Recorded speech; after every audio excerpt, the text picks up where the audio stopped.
চতুর্থ অংশ, ভয়ঙ্কর শেষ। পরিবারটি ভয়ে পালিয়ে যেতে চাইল, কিন্তু সুমনা তাদের ছাড়ল না।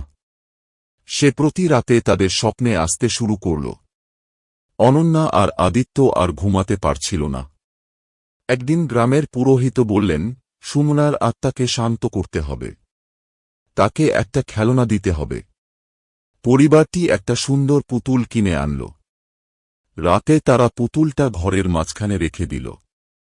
হঠাৎ ঘরে একটা হাওয়া বইতে শুরু করল। তারপর শোনা গেল সুমনার হাসি। পরদিন সকালে তারা দেখল পুতুলটা উধাও, কিন্তু সুমনার আত্মা আর ফিরল না।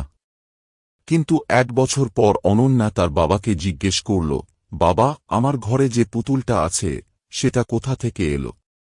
বাবা ভয়ে জড়সড়, কারণ সেই পুতুলটা ছিল সুমনার পছন্দের খেলনা।